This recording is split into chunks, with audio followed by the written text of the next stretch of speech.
Good evening, one and all. Myself Gokul. I extend a warm welcome to all of you on the occasion of PhD coursework organized by Department of Geography, SP College, Pune. I heartily welcome to our today's guest, Dr. Tushar Shitole sir, and all the participants in today's session. The prime motive behind organizing this coursework is to throw light on research methodology and quality research in geography, which leads future investigation and direction for geographical research. Now, I would like to invite here Mr. Satish Handge sir for brief introduction of today's speaker. Thank you, sir. Welcome to all of you. It is great pleasure to be start this session.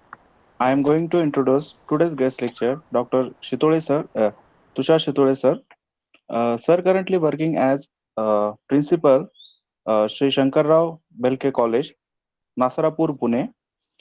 Sir, the educational qualification MSc PhD. Sir have 22 years teaching experience of UG and PG.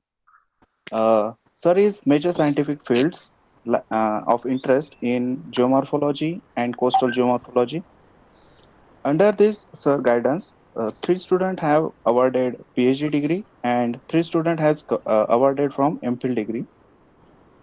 Sir work various editorial board of member like to Maharashtra Bhugol Shastra Sanshodhan Patrika and International Research Journal of Multidisciplinary Studies. Sir has completed two research project is funded by ICSSR and BCUD University of Pune. Sir has various membership of professional associations like the member of Indian Society of Geomatics Ahmedabad, member of Deccan Geographer Pune, member of Indian Institute of Geomorphologists, member of Maharashtra Bhugol Parishad Pune, member of Indian Institute of Indian Geographer, member of Indian Meteorological Society. Sir has published 13 research articles in national and international journals. Sir has given many awards, Vidyarthi Mitra Award 2001, Best Teacher Award 2002, Best Student Welfare Officer in Pune City 2011, Best Student Welfare Coordinator Award Pune City in 2012. Sir has PhD and MPhil guides of Savitribai Phule Pune University and Tilak Maharashtra University of Pune. I request to Sir, you can start our today's lectures. Thank you, Satish. Thank you, Gokul. We'll take a short review of last presentation.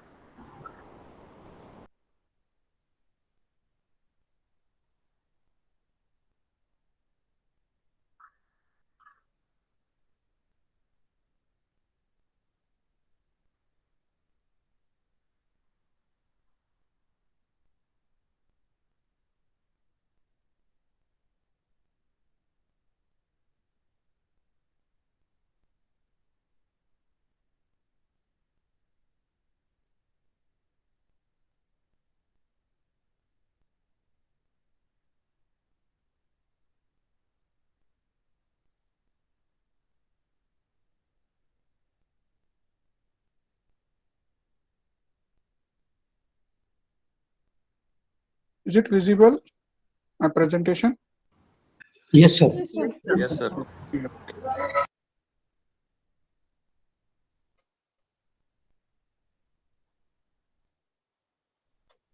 Okay, last time we have seen strategies used in social science research, that is survey strategy, case study, experimental strategy, ethnography.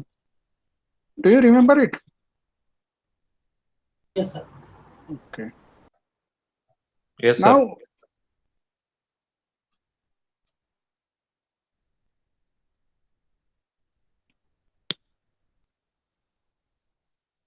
now we'll start with how we identify a specific research problem. Sir, Okay. request from me. Okay. Please slides slow करा. थोडंसं blur दिसतंय. Blur this time. हा F5 केलं तर झालं किंवा slide show F5 करू का? हा F5 करा किंवा मग तिथं ऑप्शन आहे स्लाइड शो म्हणून. स्लाइड शो केलंय ना मी. ते इकडे साईडला दिसतंय ना, फुल स्क्रीन नाही झाली. इथं खालीच हे आहे, स्क्रोल बारवरती खाली तिथे सिम्बॉल आहे, फुल स्क्रीन दाखवतो. ओके. हा.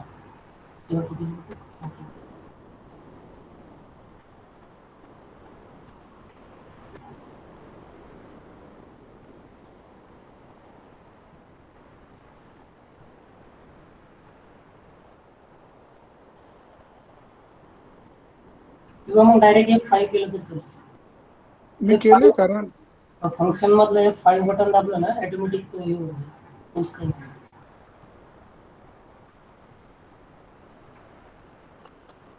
F5 माझं केलेलं आहे ऑलरेडी. ओके, ठीक सर. तुम्हाला दिसत नाहीये का फुल स्क्रीन? फुल स्क्रीन दिसत नाही. मग सर फुल स्क्रीन झालेलं नाहीये, तर परत करा म्हणजे फुल. Okay okay.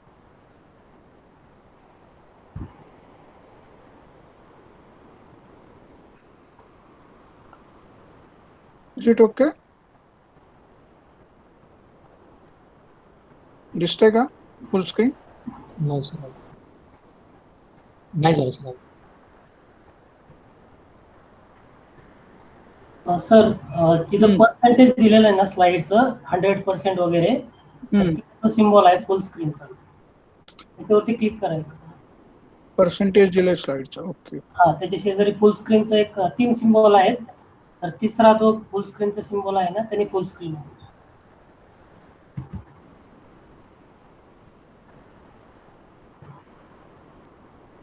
खाली स्क्रोल बार होती लास्टला. Okay okay. 83% दिसते आता 100%. हा.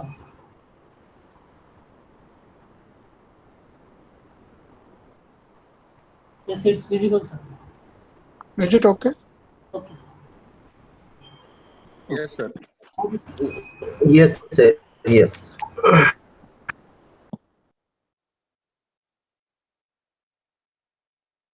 Last time we have seen that there are different strategies to use in social sciences, that is survey strategy.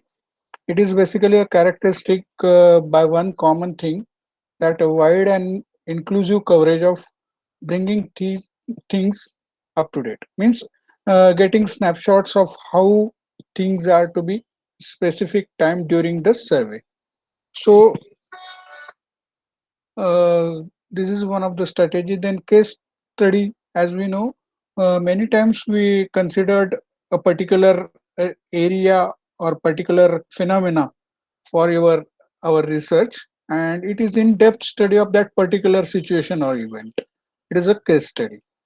And experimental strategy, that is a manipulation of circumstances, identifying significant factors, introducing or excluding some factors from the situation, and observing effects. That is manipulation and control. You have heard about the name of institute, CWPRS.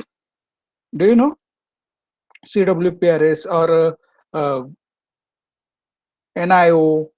These institutes, what they do, they prepare some working models in their premises, and they control the situations, conditions. Means, for example, if they want to study the impact of waves on a shoreline, so the waves are generated, and accordingly the direction of wave height, wavelength, all these wave parameters are controlled by a model, and then the impact is measured, and then conclusions are drawn. This is an experimental strategy.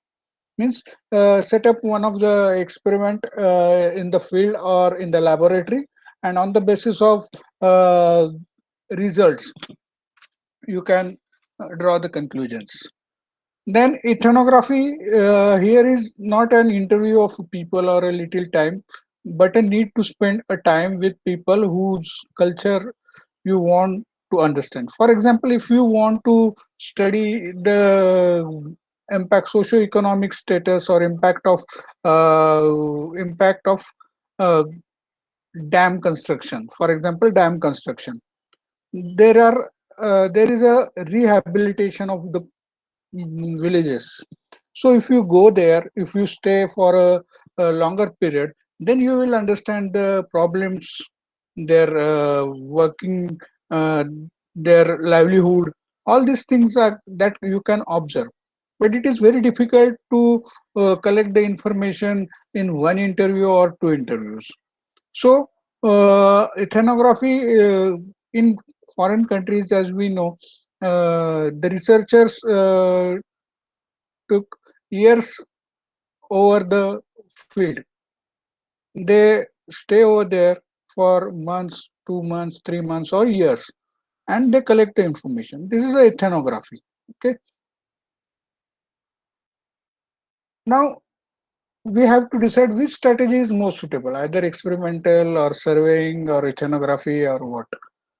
There is no strategy, no right strategy or correct strategy is doing research. There is no best strategy, but one which can help to solve the problem is best. So for our problem, which strategy is best fitted, that we can choose, and this is the best one. The strategy should be taken prior to for the research, so choose the best suited according to the purpose. Okay. Now we have to check whether our strategy is good or what. There are number of criteria to consider this. Consider that whether it is on the basis of relevance, on the basis of feasibility, on the basis of accuracy, on the basis of objectivity, on the basis of coverage, on the basis of ethics. So relevance means what? Does the research you intend to carry out address current issue in the society? Means whether it is applicable, whether it is a practical, or whether it helps to community or society. In that case, there is current. Commonly talk about and affect the people, that is environmental degradation, governance, that is corruption, the impact of governance on the management and suitable utilization of natural resources. So current situations, for example, cyclone affected area, tsunami affected area, and nowadays if we can consider COVID, post-COVID situation in a particular. For example, in India, Maharashtra is leading. Number of cases in Maharashtra are very high. So Maharashtra, you can compare why in Maharashtra there is a more number of COVID cases. We can compare it with the state, those who are having very less number of COVID cases. So affection means impact. Many times if we introduce some programs or some projects, for example, in Ratnagiri district, government want to launch a project which is based on atomic energy. So what will be the impact? You have to assess it before this plant. So impact assessment is there. Then it also affects the governance and management, then utilization of natural resources. So all these issues comes under the current relevance. Then will your research build upon the existing knowledge?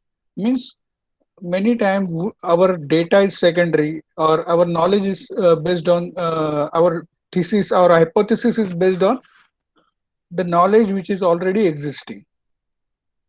Then it is going to be make a contribution on what is being known. Means what we are doing different, what we are generating, whether you are generating another sort of knowledge based on existing knowledge. Means everyone knows the processes, everyone knows how it happened, but by studying this, if you conclude that no, this dimension is also very important. From that point of view, you have to study this phenomena or event. So research built upon existing knowledge is also relevance. Then, are you going to use the existing theory? There are so many theories. So your theory, your research is based upon one of the theory. Many times we apply in agricultural research. Many times we apply different cropping pattern techniques by previously work. So Dewey's method and many other methods that we are applying. We are applying these theories in our area, in our situation, in our based on our data. So are specific theories being tested? As we know, many of the theories in the agriculture geography that we have studied are based on the US or UK based situations, and we are blindly applying these methods in our areas. Whether these methods are appropriate or whether these methods are giving uh, proper results or not, that we have to check. So that relevance should be there. And lastly, is your research is coming with new theory. So a new theory or new model based on your research, based on your data, you have prepared a theory or you have prepared a model, whether it is relevance, related or relevance is there or not. So all these questions should be in your mind. Okay. Then feasibility. Feasibility in what sense? Feasibility is the question about be done. Can your research be done? Many times we test the hypothesis. After testing the hypothesis, whether it is accepted or rejected, then we conclude our research. Yes, my research is done. But this feasibility should be tested on the basis of time, resource, accessibility. Okay. So is there sufficient time for you to do the research, to collect the data, to analyze the data, and come up with results? How much time are you are locating in design, analysis, and writing the report? So normally in our PhD course, you are expected to complete your PhD work within 2.5 years or 3 years. But many students, many researchers, they fail to complete the research work within stipulated time. They have to take extension. Either it increases up to 4 years, 5 years, 6 years. So something is mismanaging because time bound program should be there. So feasibility with time is also important. Then resources. Do you have enough resources to cover your research? That is financial resources. Many times fieldwork requires a lot of money. A lot of finance is essential. So before selecting your topic, before going to work in the area, you must have financial resources. Then accessibility, whether information can be available but it is not accessible. The research design should make sure that the information is accessible, because many times, as we know, the data is available, but it becomes very difficult to get this data. For example, simple example, if your area is lie in a restricted topo sheet area, so topo sheets are available, but they are restricted due to some defense purpose. So data is available, information is there, but it is not accessible to you. And many institutes, they have their own data, but you have to find out the accessibility for that. So accessibility is very important. Sir Yes, sir slide change होत नाही. कुठली slide आहे तुमच्या समोर?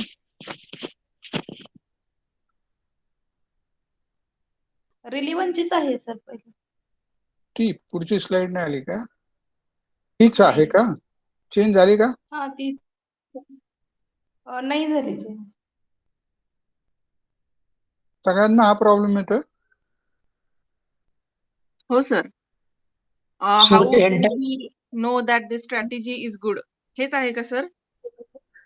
त्याच्या पुढची झाली ना आता सुरू. मी आता टाइम सांगितलं, ऍक्सेसिबिलिटी सांगतोय.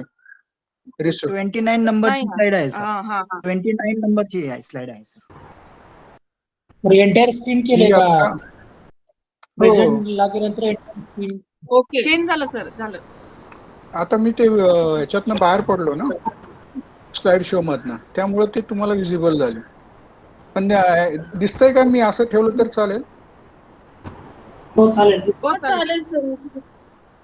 Is it readable? Yes, sir. Okay. Yes yes. So yes, yes sir. Yes, sir. should I Yes. continue? Should I continue?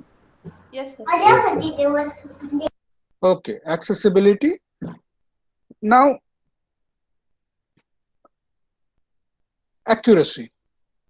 So these are the different criteria of how our strategy is good or bad.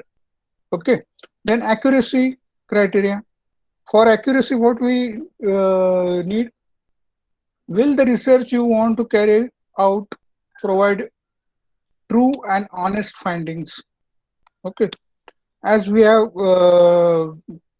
assessed many theses, there are some conclusions, there are some findings, there are some suggestions that are very common, and many of them are not at all relevant to your study.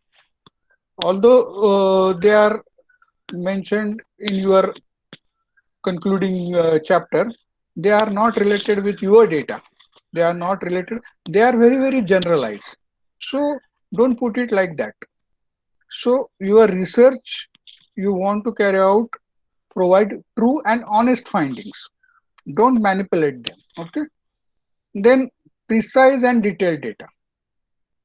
That is full and honest answer to question. That is precise and full data. Do you as a researcher focus on vital issues? So there are so many vital issues. You have to focus on that issues also. So accuracy is one of the criteria. Then objectivity criteria. And how do you decide the objectivity? Will the research give you a fair and balanced picture? Then will the research provide an option of free for personal values, beliefs, and background? Then will the research maintain an open mind about the findings as well as able to recognize limitations about the approach taken? Many times what happened, to test the hypothesis, we put some objectives, 1, 2, 3, 4. And then after research, after completion of your analysis, data analysis, research work, then you start to prove that your objectives are fulfilled or not. So these objectives should be fair and balanced in picture. Then there should be free for personal values. beliefs and background. Then limitations should also be mentioned. PhD work is not a completion of research. In other way, it is the beginning of the research work. So every research work, they have their own limitations, because it is very difficult to cover all the aspects of that particularly in geography, it is very difficult. So there are limitations and we have to work it within that limitations, but there is a scope for further research. Then coverage. You need to question whether the all right things have been included or not. So, for example, in your research area, study area, each and every important point that you have included in your research work should be important. The all questions should cover the issues being investigated, that is people and events. Means, as in geography, basically geography, what our research is, very few researchers, very few geographers, they focused on basic research or contribution to basic content of the geography, but many researchers, their topics are related with society, population, events, the impact of event, or human impact on particular situation or phenomena on the earth surface. So the investigation should be related with people and events. Interrelationship between people and events should be there. Then extent of response, the response rate, means the in which in time bound program, whether you have getting full response from the population or the subject that you have selected. Then ethics, that has to do right and feelings affected by research that you conduct. Because of money, respondent can give or not give or exaggerate the information. Many times what happened, we hired some persons for questionnaire filling. Many times students do this type of job, and at that time respondents cannot give or not give or exaggerate the information. Many times, particularly in the rural areas, if it is related with economic activity or related with money related questions are there, finance related questions are there, many times we will get wrong information, or many times correct answers are not given by the respondent. So at that time, ethics are very important. Then avoid deceiving people who are going to give you a data. Use as a informed consent. Means the truth, if respondent is not giving the correct information, so avoid these deceiving people who are not going to give you a data. Use as a informed consent. Means take a proper consent, take a true information, and then only you can use that information. Then avoid misrepresentation. Protect the identities of people whom you are conducting a research on. If you are doing research in a, for example, in coastal area, if you are doing research work on fishermen, and you have to interview some 100 fishermen in that particular area, protect the identities. Don't disclose their identities, because their identities are not important for us, but their inputs, their information, their the data generated while talking with them is important for us, and it is a part of ethics. Don't disclose the information. Don't disclose the identities of that person. Okay. Then there are different geographical data collection methods. Now, after preparing all these things, now we have to enter in the field for collection of data. And there are different methods. One method is field study, a technique that relies on direct observations as the means of learning about Earth's surface and the patterns resulting from the human activity. So once you entered in the field, once you entered in your study area, the observations around you about your topic, about a physical setup, about a cultural setup of that particular region is very important. And observing the patterns, observing the linkages, observing the interdependentness, observing symbiotic associations in that particular area is a field study. It is not like that go into the field and take only a photographs and come back. So observations are very important in the field study. Geographers travel regions to regions to answer specific questions about the area or to learn about the unfamiliar geographical relationships. So why you go into field?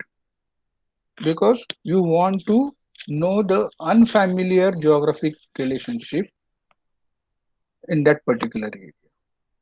So there are so many geographical factors,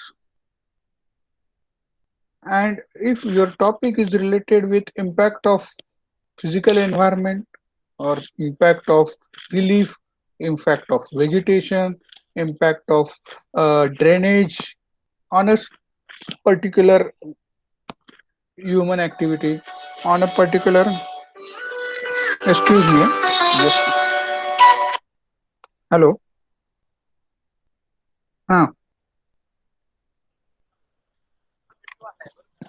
बर ठीक है, ठीक,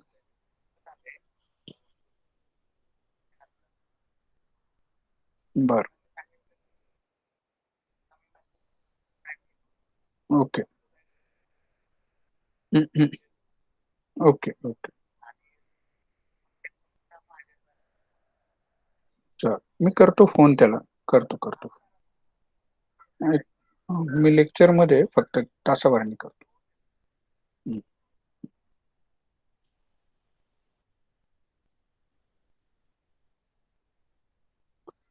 Sorry. Then mapping. Mapping is another method of collecting data in the field. This is one of the geographer's most basic activity. Many aspects of geographic research can be shown on maps. Okay. At least once you entered in a field, you have to, if you are doing some research work related in physical geography or human geography related with geographical factors like drainage, relief of that particular area, then please try to sketch the maps. Try to draw the maps or sketches in the field. It will be clear about the physical setup of that particular area. Many aspects of geographical research can be shown on maps. As we know, after collection of data or analysis of data, we put this information in the form of maps, different types of maps, physical maps, cultural maps, land use land cover maps, drainage map, geological maps. So our research is presented in the form of maps also. Then what are the advantages? Map presents a simplified form of complex pieces of geographic information. Particularly when our area is vast, it is very difficult to reach at each and every part of the study area. But the Google Maps or the information extracted from these maps and the maps prepared from on the basis of this information gives you a complex piece into a simplified form. Okay, so use of GIS nowadays, mapping GIS mapping is one of the tool to prepare the maps simplified in the simplified form. They can easily describe the location, characteristics, and patterns of geographic elements. As we know, maps gives you precise location, characteristics, and patterns of geographic elements. Pattern that you have to identify.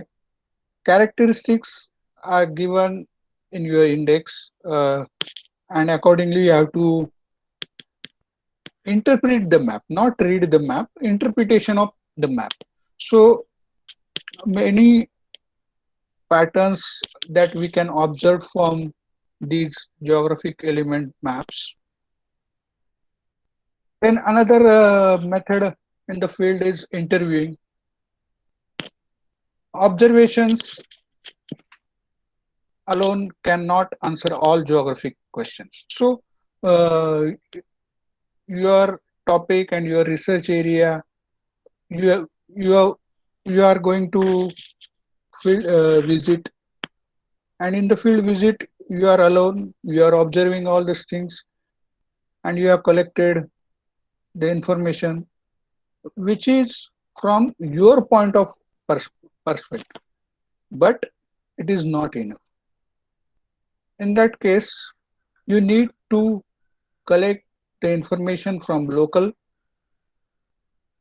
You have to use some instruments, you have to take the photographs, you have to videograph the area. So observations alone cannot be answer of all geographic questions. The attitudes of people have towards certain places or how their surrounding is affected by their beliefs and activities. This information can be obtained by interviewing groups of people. Okay. For example, if you want to study some Adivasi people, tribal people in a particular remote area.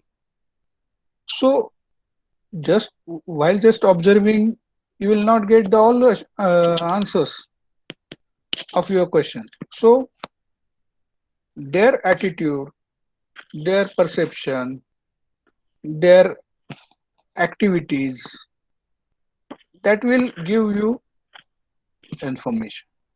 If you talk with them, then you will get the information. And the group of not a single person, a group of people. Research often do not interview the entire group. Instead, they interview a portion of a group scientifically selected to represent the entire population. That is sampling. So it is very difficult to interview each and every person in that particular region or in that village. So you have to select some samples, and from that samples you can represent the whole population. Okay, so interview can be formal when guided or informal when guided by a topic.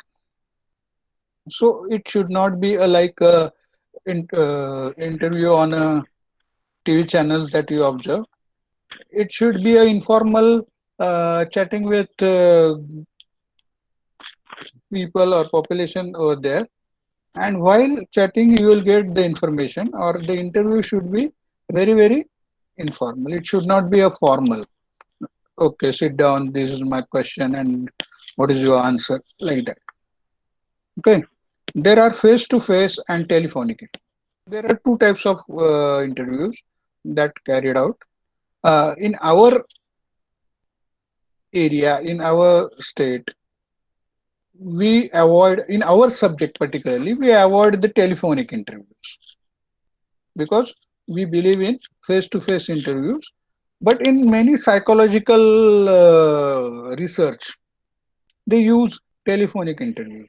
Or many marketing type of research, marketing, finance, commercial activity related research, they adopt this method, telephonic interviews. But in geography, it is hardly used by geographers. Okay. Then there are some advantages and disadvantages of interviews. What are the advantages? Enable discussion among the researcher and the correspondent, help to have information on certain groups through telephone interview. So correspondent gives some information,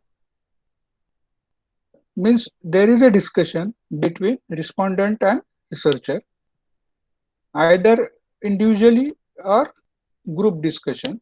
So while group discussion, you will get direct information from that respondent or telephonic from the telephonic interviews. And what are the disadvantages of interviews? Time consuming and costly, inaccuracy of information due to forgetfulness, shy, or biasness.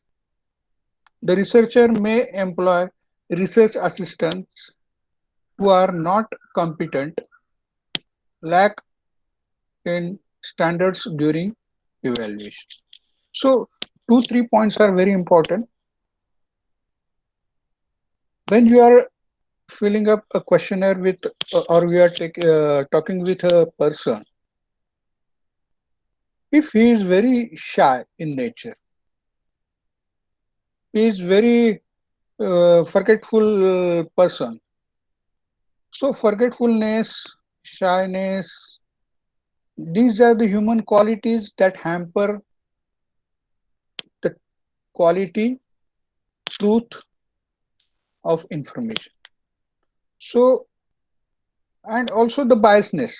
For example, if you know the person very well and he knows you very well, then he will give a lot of true information. If he is friend or relative, or it is in relation with. So if you go there and if they think that this person is from government body or government agency, and if from private sector, they want to install some project over there, what will I get? What will we get from this? So they are always biased. They don't give a true information. So the researcher may apply research assistant who are not competent. So many times in research project or PhD research work, we hire some research assistant or the students or the persons who help you while taking interviews. So they should be trained or competent. Lack standards doing evaluation. Otherwise, they lack some information or standard of our information during the evaluation. Okay.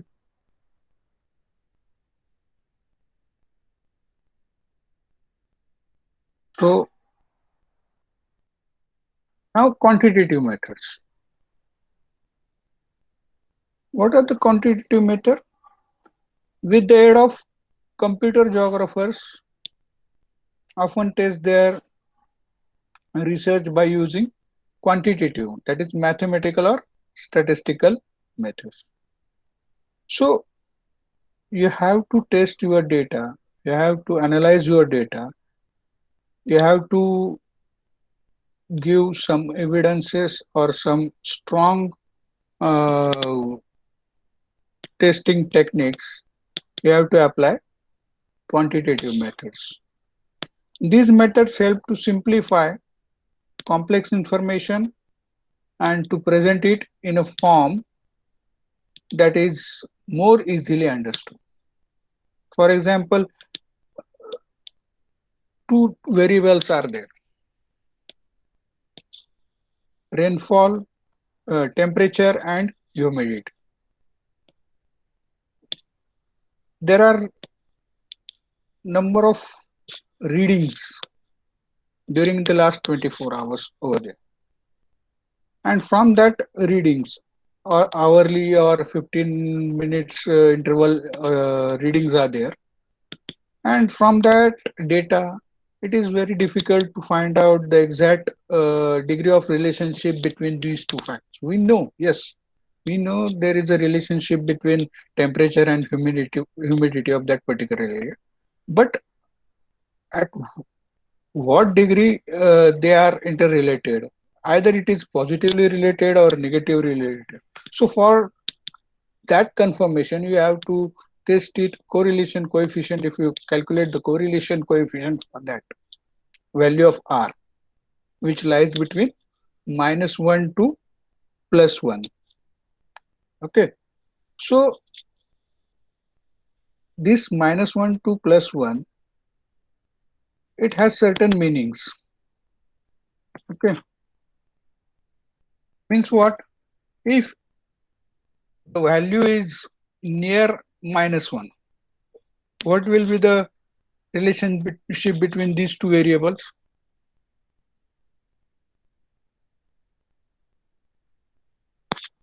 Or it is positive 0.87, 0.97, and -0.87, 0.97, like that. What will be the meaning of that R value for that relationship? Can anybody explain?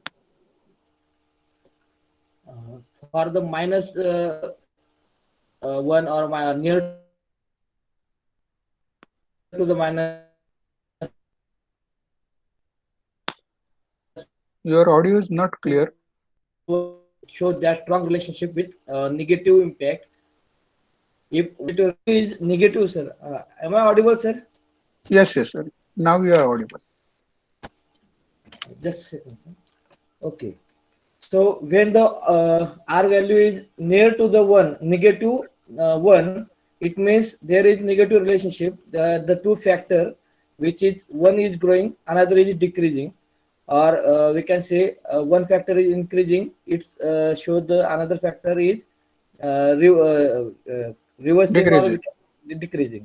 And if the R value is near to +1, it means both the factor are interrelated and positively interrelated. And if one is increasing, another one also increasing.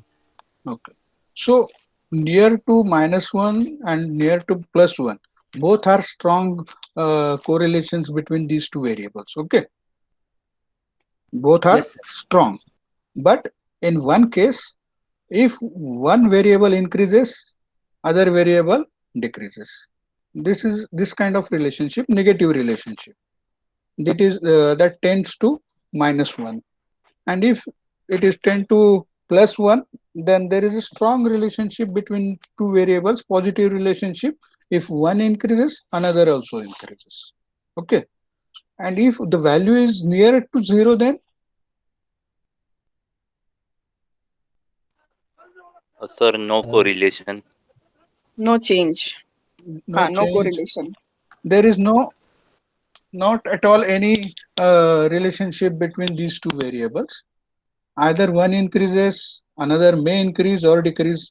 We can't say that. So there is no definite relationship between two variables. So such type of confirmation that can be drawn from these quantitative methods. Okay, so there are so many techniques. Principal component analysis is there, time series analysis is so many. Even mean, median, mode, right from the central tendency, standard deviation to multivariate analysis. So many techniques that we can use. So in geography, there is a great importance of quantitative technique. Then use of scientific instruments. Once you entered in a field, you need some scientific instruments. This is very crucial and geography research. Now, geographers use remote sensing devices to identify steady, hard to reach or very large physical features. Okay, means for huge area, for extensive area or remote area, we can use remotely sensed data or devices.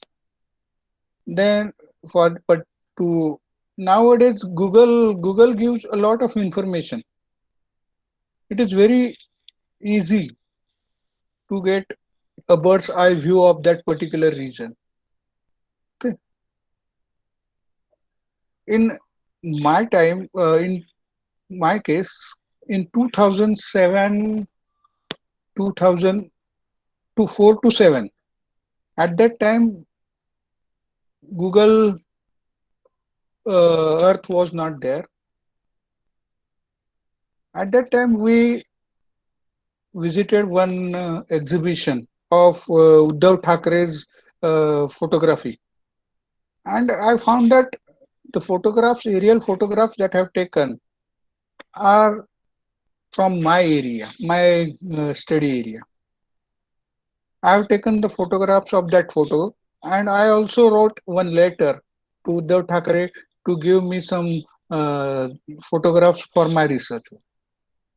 So bird's eye view is very difficult at that time, but nowadays within one click you will get the bird's eye view of that particular area, and which is now we are very rich in remotely sensed area. Although we have purchased satellite imageries for my area, actual photograph taken from the aircraft is giving much more details of that particular area. So remotely sensed data is very important in geographical studies or research. Such devices and instruments that observe and record information from a distance, that all we know. These devices include aerial and satellite cameras, infrared, that is heat sensitive, films, and radar. So many instruments, so many type of data available with ISRO, and which can be easily available. We can purchase that data. Then some data related with climate, meteorological data, that also can be purchased, and that can be also easily available. These devices record the information about weather system, pattern of vegetation growth, the existence of pollution, etc. So detailed information can be gathered, collect, or extracted from that products. Some instruments measures environmental characteristics such as weather gauges, means thermometers measures temperature, then rain gauge to measure the amount of rainfall, which measures and records the temperature, humidity, wind velocity, wind direction, air pressure. Nowadays there are so many digital equipments, handy equipments and instruments are there that can be easily carried in the field, and they are giving very good results with accuracy, and it is very handy, it is very easy to handle, it is very accurate and giving a lot of information with reference to time interval. Even in our department, there is a one instrument, wind velocity, uh, digital wind velocity meter, which gives you proper uh, velocity, wind velocity, temperature, humidity, all these things. Because now these instruments are based on the sensors.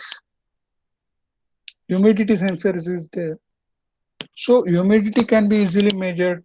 Temperature is easily measured. Direction that we can find out by changing the direction of, so wind velocity, current meter. There are so many instruments that can generate a data. Then fieldwork in geography and in research. Now, actually, what is fieldwork? Geography, as we know, geography is a field study subject concerned with accurate observation, recording, and interpretation of the variable nature of human and physical landscape. So what we do in the field, we collect the data regarding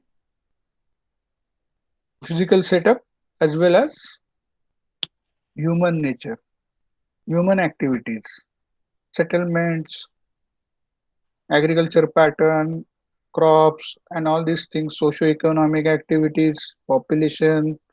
So information about cultural landscape as well as physical landscape can be collected in the field.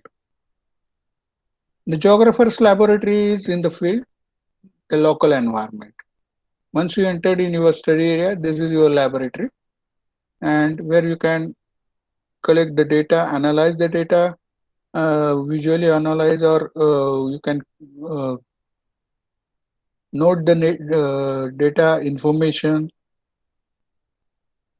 surrounding to you. Then there are different types of field works.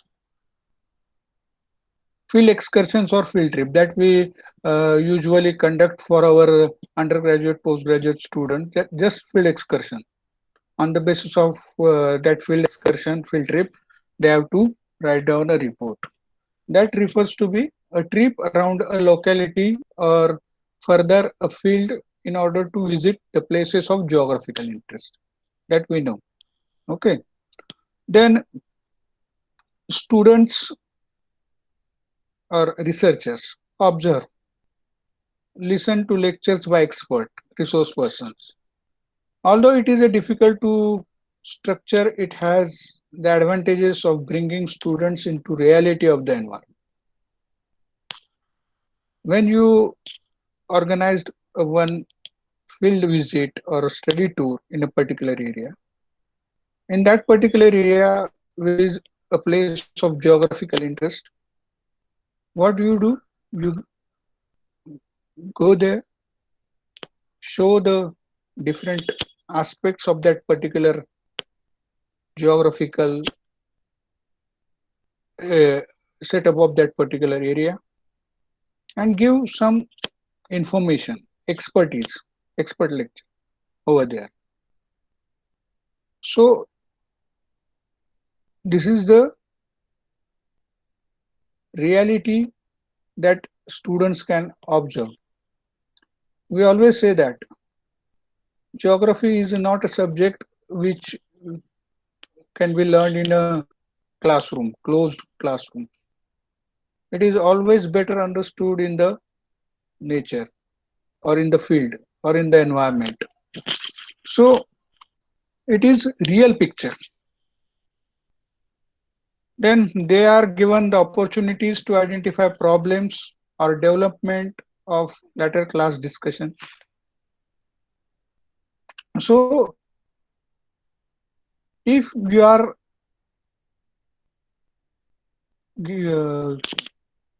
giving some problems to the students, for example, in a village, You ask student to observe regarding the agricultural fields, agriculture, about one activity, agriculture.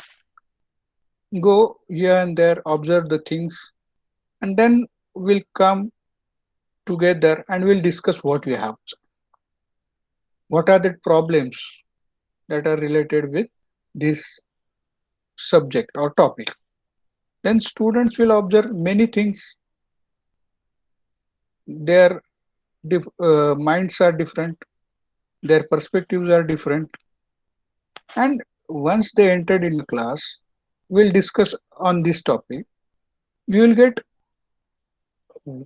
different views of students for that particular point, and we can discuss this. So this is a type of field work. Then field study refers to practice whereby students are taken to permanent field centers or laboratories chosen and maintained by geography departments for the purpose of studying geographical pattern and processes. Means which is maintained area. For example, if you uh, arrange one tour of students in a department of geography, SP College, SP College don't have any weather station, but SPPU geography department, they have one weather station. If our students are visited, they are visiting the weather station, they will observe how different instruments they are collecting the information regarding the data, weather phenomena, temperature, humidity, rainfall, sunshine, and many other, wind direction, wind velocity. So in a particular center, then students may closely examine and analyze a piece of landscape to understand spatial variation. It involves intensive investigation. For example, nowadays you are reading about the plan put forth by PCM, Pune Municipal Corporation, to develop the river banks of Mutha River. So alteration in a natural course of river, a construction is there, some decorative vegetation or some cement concrete construction is there. So what will happen if we introduce this type of features in a natural river course? You can give this topic to your students. You can arrange a visit in that particular river channel, and you ask students to observe the things, and what will be the result of such alteration, that they have to analyze, examine. So different spatial variations, temporal variations that they can observe in the field. And then field research, which is refers to fieldwork organized in the context of problem solving approach. The fieldwork that you are going to do, you are organizing for your PhD course, PhD topic or PhD research, is a field research. Is there anybody whose topic is not related with any primary data? It is only based on secondary data. Is there anyone? Most of the topics, they are field based, or it requires either there is a secondary data, you have to collect the primary data in the field. Is there any secondary database research topic?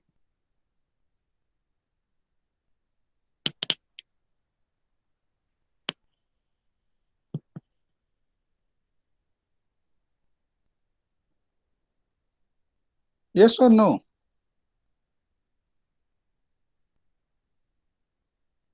All topics are field based.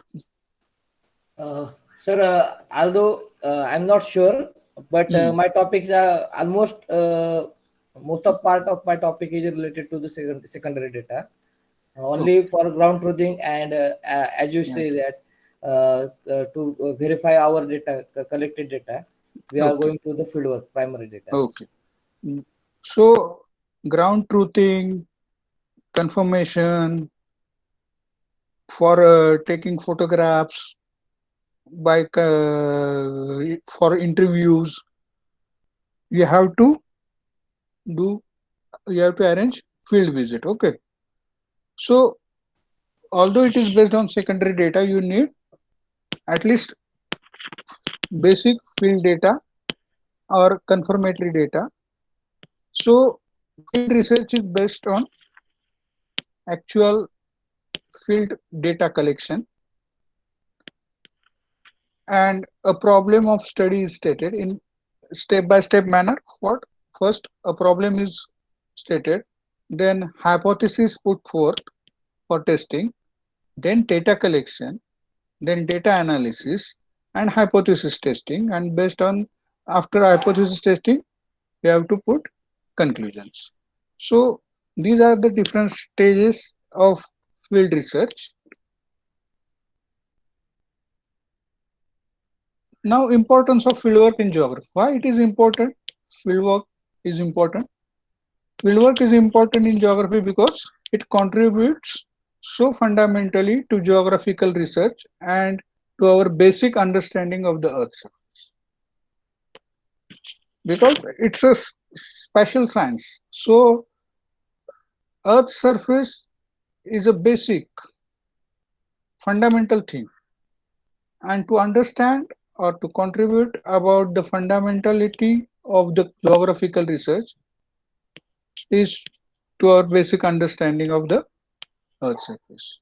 Then understanding of the history in its fullest sense, one cannot just read books about past events or what are the commonly called secondary sources. Okay. As we say that only a secondary data is not important. Primary data or observations, field observation, field confirmation is also important. We are not getting a exact picture or consequences or temporal variations just by reading the books. So to understand the past events or to understand the secondary data, secondary sources, you have to arrange a field visit and a lot of information. For example, today only I have posted one feature.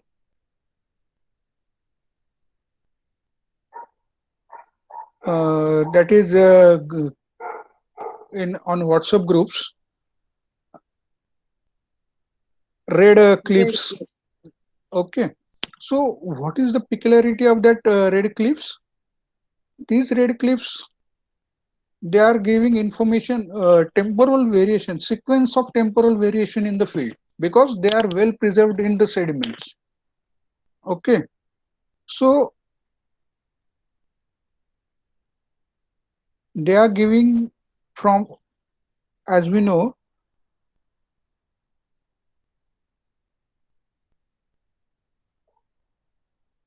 the information about the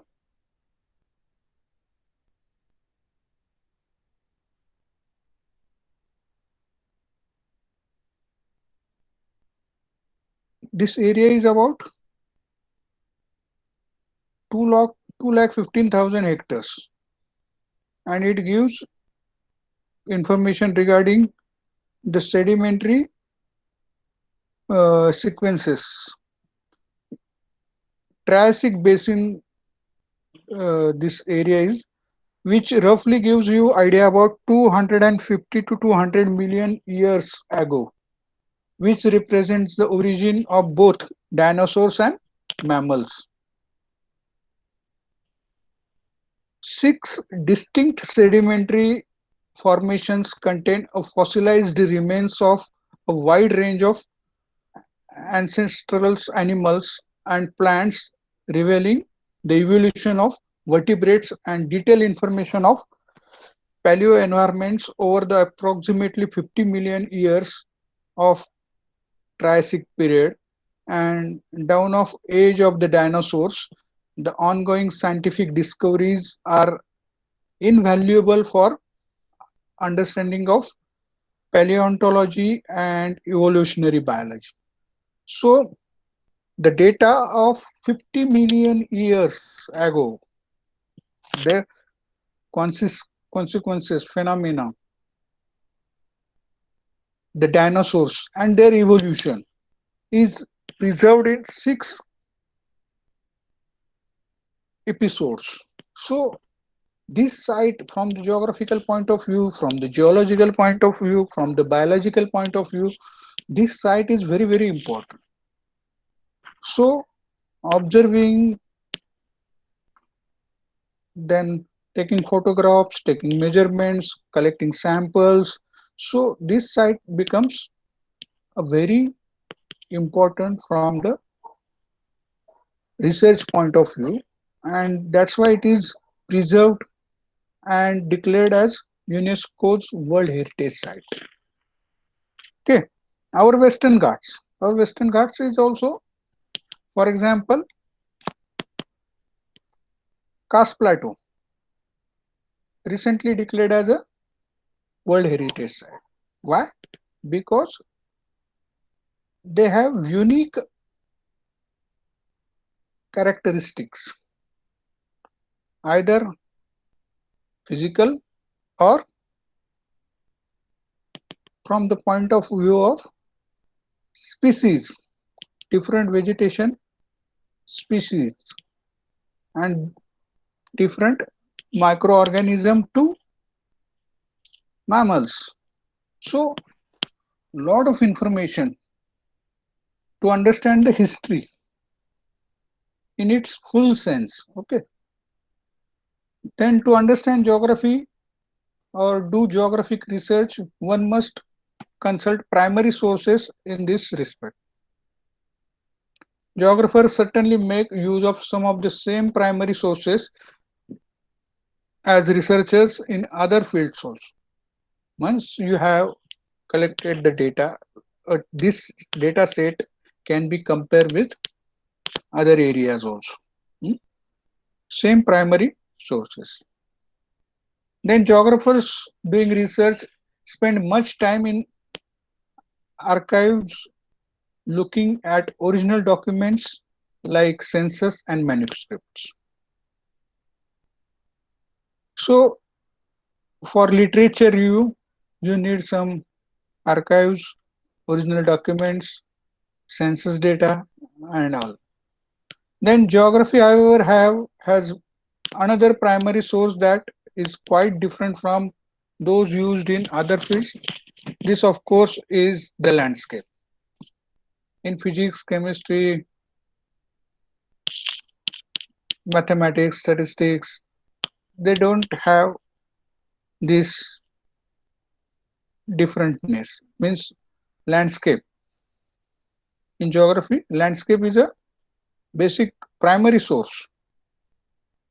Then landscape is the primary source of the geographer, where he or she is a physical, cultural or economic geographer. Any specialization, either geomorphologist, either climatologist, either population geographer, either economic geographer. So landscape is a primary source of data, and also it either it is rural or urban area. Now our subject is more interdisciplinary, rural, urban. Even the subjects or specializations like urban geomorphology is also there. Then urbanization, smart cities, smart villages. These are the new upcoming challenges for the researcher. So it contains all the essential facts of geography, and many would say the means of explaining those facts. Then for fieldwork to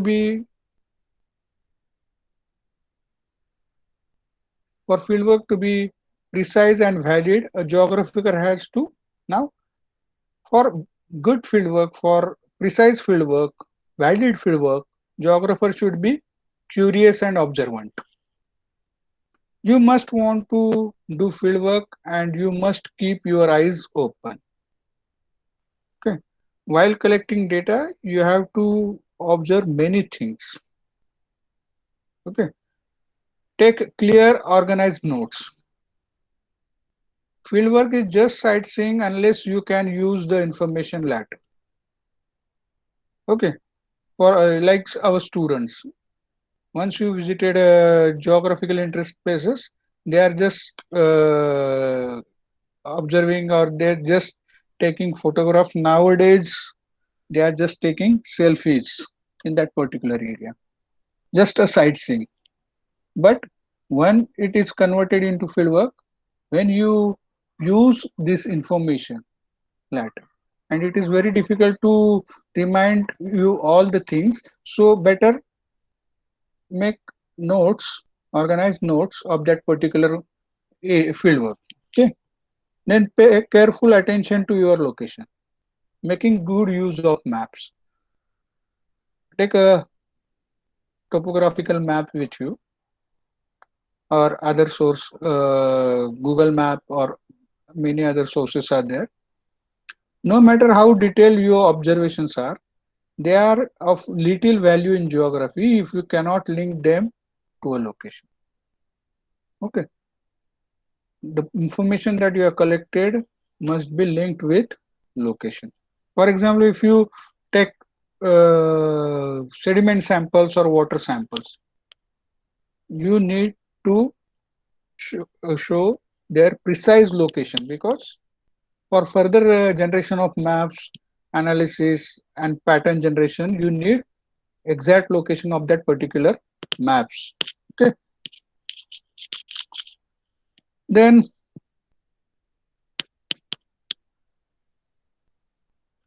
this is where maps come in handy in the field. Making notes about sites and its location on a good map lends precision to your fieldwork. Increasingly, you can note your location accurately by using GPS. Global positioning system receivers are lightweight and portable. They are also becoming quite accurate. Better models can even record and store the data for sample location. Now you all know about the GPS. You are using GPS. The waypoints are saved. Even a map can be prepared with the help of these waypoints, or outline of that particular points can be drawn and located in on a map which is geo-referenced map. And even this record can be stored, this data, for sample locations. You can later download that data directly into a GIS. So this type of facility is now available. Then be consistent. Fieldwork is literally a data collection, whether it is soil or plant type or religious pattern or consistency in is important for accurate results. The value of good fieldwork will not usually be seen in the field but will instead show up later. Means while collecting data, you will not get whether I am collecting the data is correct or not, whether it is accurate or not. But after analysis, after preparation of maps, you will find that yes, your data is accurate, your methods, your errors are very less, methods are good. When you analyze your field observation, remember field work is a data collection. Your observations are thus raw data. If you have observed things systematically and recorded these observations consistently, your analysis of the data will go smoothly. You will also be able to do something with your data. Most basic is mapping, similar to observations, then interpret and explain the patterns, and finally compare the patterns to the other patterns. Approaches to field work historically to view have tended to two views have tended to dominate field work, at least American geography, deductive and inductive. There are two methods, deductive method and inductive method. So you all should know the importance of fieldwork because it is very important. If you collect the wrong data, if you your data is not precise, then it will affect your quality of research, that will affect your results, that will affect your on your objectives. And if you realize that no, this data is not precise or accurate, you will that will be economically not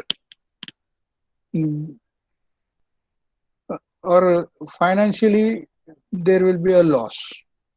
So accurate fieldwork is very important because it is very costly affair nowadays.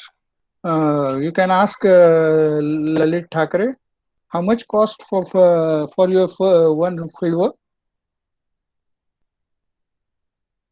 It was, sir, almost 30,000 for first See, field. for first fieldwork she spent 30,000, and yet she have to complete at least 3 more fieldworks. Yes. Am I right? So Yes, sir. it is related to your money also. So be accurate, be precise, and concentrate on your fieldwork and data collection. Don't waste your time in other attractions like photography and enjoyment and all these things. Okay. So what is deductive method? One of these was common at the University of Chicago. In this view, geographers studied a particular problem in depth and then went into the field to look for answers to the problem. This involved the deductive method. Means what is the procedure? First, do a very detailed homework. Means collect all related information regarding your topic, regarding your area, regarding your phenomena or physical setup and all these things. Study it, go through it in depth, in detail, and then decide your problem, and to find out the answer, go into the field. Lastly, you go into a field. So this is a deductive method. And what is inductive method? Geographers should identify vague topics. They should then conduct thorough, unbiased fieldwork and simply see the problems and answer the landscape fielded. Means in inductive method, before doing so much of intense work, first go into the field. observe the things, observe the problems, and think about it, and then come back with field sense, or you better understand your study area, and then try to find out the other information regarding this problem. So these two methods, deductive and inductive methods, are there. So inductive method is sounds more logical and scientifically in many ways. Why? Because unless and until you are not entering into a field, you didn't get any direction or precise direction to collect the information, or what will be the different factors that affect in that particular area, the problem, the factors. Once you entered in a field, then only you will get the idea about all these or the situation. It is not possible to observe the all populations, so we have to observe the subset of population which is called sample. Okay, so samples that we can collect, one major characteristic of population is that they are never homogeneous. Population is never homogeneous, it is always heterogeneous. So population is always heterogeneous, and therefore the value of attributes of which we want to collect information from is also heterogeneous. So we get a representative sample to make interface about population. To represent that population, we select some samples that are representing the population, and this interface influence the decision making process. Okay. Now there are different sampling methods, as we know. I'm not going into detail for that. This is a probability sampling method, that is a random sampling, in which simple random sampling method is there, stratified random sampling is there, systematic sampling is there, multi-stage sampling is there, then non-random sampling is there, in which cluster sampling, judgmental sampling, accessibility sampling, quarter sampling, all these are different methods of sampling. Due to time constraint, I am not going to discuss all these things. Then it is related with sample size. Next question is sample size. Most frequently asked question, what sample size do I need? The answer to this question is influenced by number of factors that includes the purpose of study, population size, the risk of selecting a bad sample, the allowable sampling error. So on the basis of all these things, if you now need to collect the information from population, local population, you have to design a questionnaire, and designing of questionnaire is very important. A questionnaire is a written set of questions which gives you a large number of people in order to collect the information. Then it consists of number of questions typed in a definite order, or a form, or a set of forms. Then questionnaire designing follow the things that should be taken into consideration. This is very important. Many times we directly download the questionnaire from the internet, and that we are applying. But before designing the questionnaires, you must consider these things, that the goal of the study should be well defined. Your goal, the questions should be arranged according to your goals. They should be expressed in a few clear and concise sentences to make a design to the make the design of the questionnaire considerably easier. Questions should be clear in a concise sentences, not a long questions should be there. As only questions that directly address the study goals. Okay, ask only questions that directly address the study goals. As a general rule, long questionnaires get less response than short questionnaires. Means if your questionnaire is having hundreds of questions, the respondent may get tired while answering your questions, and that will hamper the quality and truth of that answers. Then keep your questionnaire short to have high response rate. If your questionnaire is very long, people may deny to respond to your questionnaire. Okay, so it should be a short. Then one important way to assure successful survey is to include other experts and relevant decision makers in the questionnaire designing process. Discuss with your guide, discuss with your colleagues, discuss with your experts, experts in that particular subject or relevant decision makers to design the process. And formulate a plan for doing statistical analysis during the design stage of the project. Then know how every question will be analyzed and be prepared to handle missing data. I'm going very rapidly because I have almost completed my allotted time.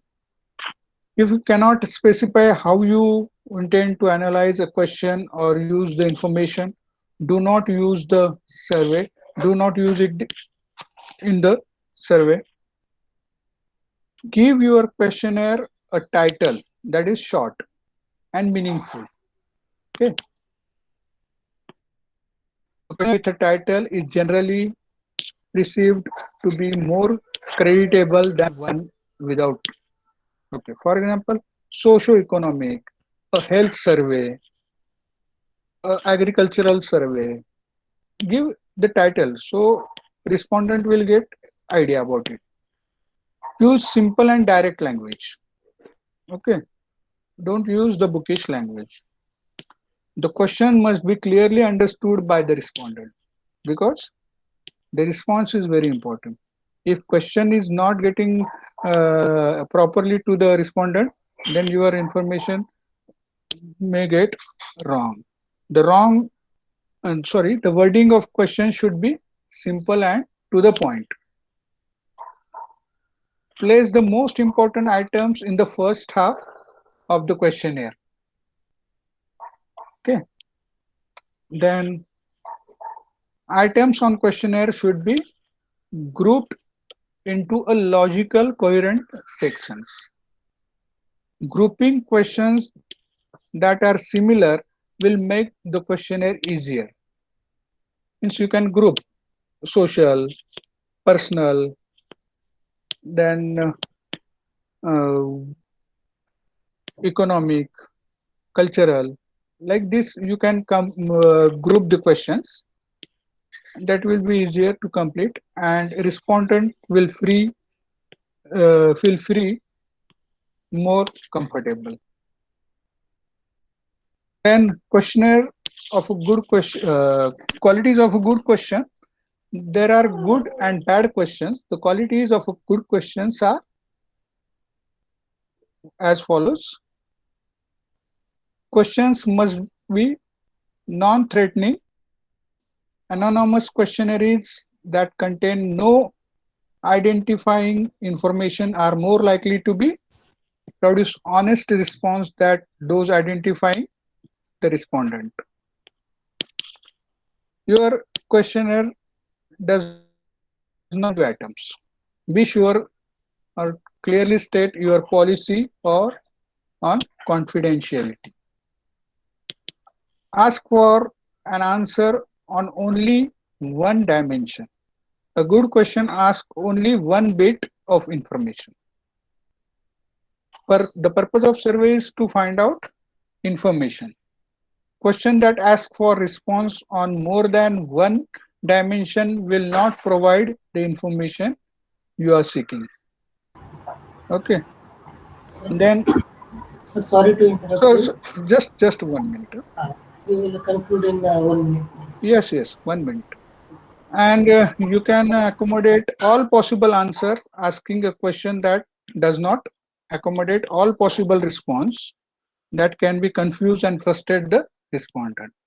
So this is all about the research methods and field investigation, our field techniques. So these are the basis of all type of research, either in geomorphology or economic geography or social geography. So with this, I stop here. Thank you very much. I would like to express my feeling of gratitude towards the Dr. Tushar Shitole sir for his gracious and enlightening presence with us, sparing the time for us and given a valuable guidance within this session. Thank you so much, sir. I request all the participants, please join the second link. Our next guest is coming on that link. Okay. Thank you, sir. Thank you very much.